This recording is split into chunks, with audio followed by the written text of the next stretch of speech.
Gulantang ang buong mundo at ang pandaigdigang komunidad ng palakasan matapos ianunsyo ang mga pangunahing kandidato para sa prestihiyosong 2025 Athlete of the Year Award mula sa Philippine Sports Writers Association. Dalawang higante ng Philippine sports, ang golden boy na si Carlos Yulo at ang tennis darling na si Alex Ala, ang kasalukuyang nagpapasiklab sa listahan matapos ang kanilang hindi kapanipaniwalang tagumpay noong nakaraang taon. Ang balitang ito ay mabilis na kumalat sa international media dahil ipinapakita nito ang pag-usbong ng Pilipinas bilang isang tunay na powerhouse sa gymnastics at tennis. Sa gaganaping PSA Awards Night sa February 2, 2026 sa Diamond Hotel, inaasahang magiging dikit ang labanan para sa titulong ito na ibinibigay ng pinakamatandang media organization sa bansa. Ang nominasyon ni Carlos Yulo ay bunsod ng kanyang patuloy na dominasyon sa world stage matapos ang kanyang makasaysayang double gold sa Paris Olympics. Noong 2025, muling pinatunayan ng 25 anyos na gymnast ang kanyang bagsik nang masungkit ang gold medal sa vault at bronze sa floor exercise sa 53rd FIGC Artistic Gymnastics World Championships sa Jakarta. Hindi lamang sa buong mundo, kundi pati na rin sa Asia ay naghari si Yulo matapos makuha ang gold sa floor exercise sa Asian Championships sa Korea, kasama ang 3 pang bronze medals. Ang antas ng kanyang pagiging world-class ang naglagay sa kanya sa tuktok ng listahan na nagpapatunay na ang kanyang galing ay hindi lamang tsamba kundi bunga ng matinding disiplina. Sa kabilang banda, ang 20 anyos na si Alex Ala ay gumawa rin ng sariling kasaysayan na gumulat sa WTA Tour. Siya ang naging kauna-unahang Filipina netter na pumasok sa top 50 ng world rankings. Ang kanyang breakthrough year ay tinampukan ng pag-abot sa semifinals ng Miami Open noong Marso, ang pagkapanalo ng kanyang unang WTA 125 title sa Mexico, at ang pagtatapos ng 2025 gamit ang kauna-unahang tennis gold medal ng Pilipinas sa Southeast Asian Games makalipas ang 26 na taon. Ang pagtatapat ni Yulo at Ala para sa parangal na ito ay nagsisilbing simbolo ng golden era ng Philippine sports, kung saan ang ating mga atleta ay hindi na lamang basta kalahok, kundi mga kampeon na kinatatakutan sa bawat kanto ng mundo. Ang taong 2025 ay itinuturing na isa sa pinakamakulay na pahina sa kasaysayan ng Philippine sports. At ito ay dahil sa hindi matatawarang galing nina Carlos Yulo at Alex Ala. Sa gaganaping Philippine Sports Writers Association PS Awards Night ngayong Pebrero Tour, ang dalawang atletang ito ang magsisilbing mga pangunahing bituin na maglalaban para sa titulong Athlete of the Year. Ang kanilang mga nakamit na tagumpay sa nakalipas na taon ay hindi lamang nagbigay ng dangal sa bansa, kundi nagpatunay din na ang mga Pilipino ay kayang maghari sa mga disiplinang dati ay pinangungunahan lamang mga dambuhala mula sa Western countries. Si Carlos Yulo, sa edad na 25, ay hindi nagpakita ng anumang senyales ng pagbagal matapos ang kanyang makasaysayang double gold performance sa 2024 Paris Olympics. Sa 53rd FIGC Artistic Gymnastics World Championships na ginanap sa Jakarta, muling pinatunayan ni Yulo ang kanyang pagiging world-class nang masungkit niya ang gold medal sa vault. Ang kanyang bentahe ay ang kanyang technical na katumpakan at ang hirap ng kanyang mga routines na madalas ay hindi kayang tapatan ng ibang gymnasts. Bukod sa ginto sa vault, nag-uwi rin siya ng bronze sa floor exercise sa parehong pandaigdigang kompetisyon.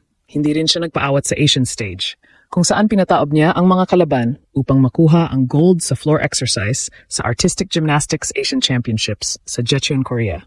Kalaki pang 3 pang bronze medals sa iba pang kategorya. Ang tactical dominance ni Yulo ay bunga ng kanyang walang humpay na pagsasanay at ang kanyang mentalidad na laging lampasan ang sarili niyang mga record. Sa kabilang banda, ang 20 anyos na si Alex Ala ay dumaan sa isang breakthrough year na tuluyang bumura sa mga pagdududa kung kaya ba niya makipagsabayan sa mga elite netters ng WTA. Ang pinaka-memorable na sandali ni Ala noong 2025 ay ang kanyang kahangahangang deep run sa Miami Open, kung saan umabot siya hanggang sa semifinals. Isang feat na nagpakilala sa kanya bilang isang seryosong banta sa world circuit. Dahil sa tagumpay na ito at sa kanyang pagkapanalo ng kanyang kauna-unahang WTA 125 title sa Mexico, opisyal na naging kauna-unahang Filipina si Alex na nakapasok sa top 50 ng WTA rankings. Ang Miami Open Magic ni Ala ay nagpakita ng kanyang kakayahang bumalik mula sa mga mahihirap na sitwasyon at ang kanyang talino sa pag-adjust ng laro laban sa mga mas mataas na ranked na kalaban. Tinapos ni Ala ang 2025 sa isang napaka-emosyonal na paraan. Matapos niyang makuha ang kauna-unahang tennis gold medal ng Pilipinas sa Southeast Asian Games sa Thailand makalipas ang 26 na taon. Ang kombinasyon ng tagumpay ni Yulo at Ayala ay nagbigay sa Philippine sports ng isang bagong antas ng pagkilala sa buong mundo. Bagamat may iba pang malalakas na contenders tulad ni Miguel Tabuena sa golf, Cheska Centeno sa pool at Kayla Sanchez sa swimming, ang nominasyon ni Carlos Yulo at Alex Ayala para sa PSA Athlete of the Year ay hindi lamang pagkilala sa kanilang mga medalya, kundi isang pagkilala sa malaking pagbabagong idinulot nila sa grassroots development ng sports sa Pilipinas. Kung saan muli siyang naghari sa vault sa Jakarta World Championships at floor exercise sa Asian Championships, tumaas ang interes ng mga kabataang Pilipino sa gymnastics. Hindi na lamang ito itinuturing na isang minor sport sa bansa. Sa bawat tumbling at vault ni Yulo, libo-libong bata ang nagnanais na sumunod sa kanyang yapak, na nagresulta sa mas maraming investment para sa mga gymnastics facilities sa iba't ibang probinsya. Ang kanyang pagiging world-class sa edad na 25 ay nagsisilbing patunay na ang height at physicality ng mga Pilipino ay perpekto para sa disiplinang ito. Sa kabilang banda, ang breakthrough year ni Alex Ayala ay bumasag sa mga hadlang para sa Philippine tennis.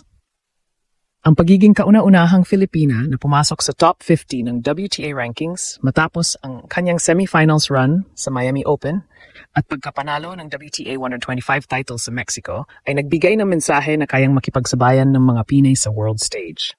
Ang kanyang ginto sa Southeast Asian Games sa Thailand, ang kauna-unahan para sa bansa sa loob ng 26 na taon, ay nagbalik ng sigla sa mga local na tennis clubs. Dahil kay tennis ay muling naging mainstream at maraming mga batang babae ang nagsisimulang mangarap na makapaglaro sa mga Grand Slam tournaments palang araw. Ngunit ang malaking hamon para sa dalawa ngayong 2026 ay ang consistency. Para kay Carlos Yulo, ang pressure ay mananatiling mataas habang sinusubukan niyang panatilihin ang kanyang titulo bilang isa sa mga pinakamahusay na gymnast sa mundo. Ang kanyang tagumpay sa Korea at Jakarta noong nakaraang taon ay nagtakda ng isang napakataas na standard na kailangan niyang higitan o pantayan sa mga susunod na international cups. Para naman kay Alex Ayala, ang pananatili sa loob ng top 50 at ang pag-akyat pa patungong top 20 ang magiging pangunahing layunin. Ang kompetisyon sa WTA ay sadyang napakabagsik at bawat laban niya ay pinag-aralan na ng kanyang mga katunggali sa buong mundo. Bukod sa kanilang sariling career, ang tagumpay ni Ayala at Yulo ay naglagay ng pressure sa iba pang mga contenders tulad ni Miguel Tabuena, Cheska Centeno at Kayla Sanchez. Ang PSA Awards Night sa February 6th ay magsisilbing paalala na ang Pilipinas ay mayroon ng deep pool of talent sa iba't ibang larangan. Ang labanan para sa Athlete of the Year ay nagpapakita na hindi na tayo asa sa isang sport lamang. Tayo ay naging isang bansang may maraming mukha ng tagumpay. Sa bawat parangal na ibinibigay ng PSA, ang mensahe ay malinaw. Ang atletang Pilipino ay handa ng sakupin ang bawat entablado ng mundo mula 2026 pataas.